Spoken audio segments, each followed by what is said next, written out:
Welcome back to the Pitch Spaces channel. I am Agnes Apio, your host and architect at Pitch Spaces. Today's topic is what are the consequences of skipping the different pre-construction requirements from our previous video. So under drafting plans, we have the architecture plan. So what happens if you decide not to have an architecture plan? We know in the villages, most people decide to go and just draw the house with their foot.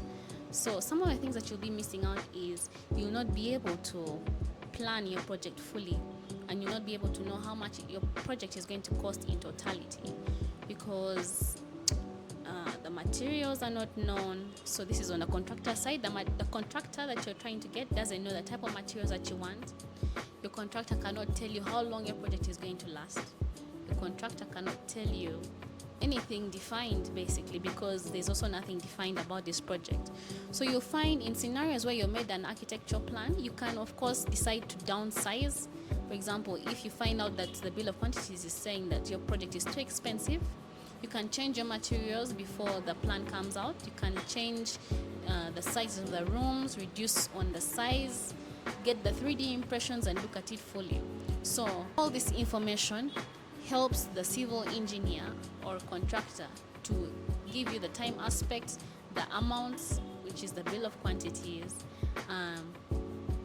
the materials that are going to be used. First of all, are these materials available in the markets, right? In the Ugandan markets, for example.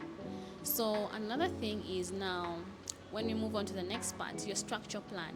If you have a building that has a level above, you're going to obviously need columns and beams. So these columns and beams, if you do not have the plan, how will you be sure that the strength or the sizes of these columns can hold the type of structure that you're trying to put up, right? So these will of course lead to structural failures. You're going to of course miss out on the soil test, so you do not know the type of or the amount of load that your type of soil in that area can accommodate, right? So you do not know a lot of things. So you have incidents where a structure collapses, there's no structural engineer supervising, there's no proof of accountability for anything. So this will put you into legal issues that you do not want to get into. So the M&E plans are very important. This helps us also know where we're going to put the sockets, the lightings, and all those things. So all these specifications are within this M&E plan. So now, without the M&E plan, you will not know exactly how much you have to spend on the cabling, on the type of sockets, the type of switches, where your heaters are going to be, the piping, how much is all the pipe work going to cost. You know, you cannot reduce or increase anything because you're working off something that is just hypothetically in the mind, right? So your contractor still cannot tell you how much this is going to cost. So in these scenarios, you're actually opening up yourself to so many errors.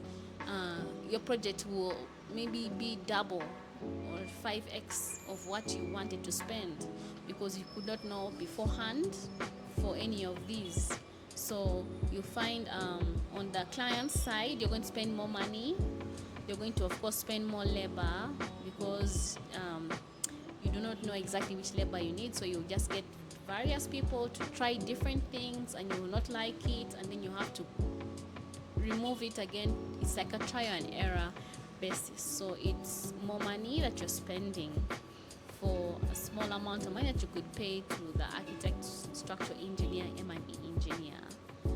The same applies for the quantity surveyor, who now uses all these plans that you're provided to make a comprehensive bill of quantities.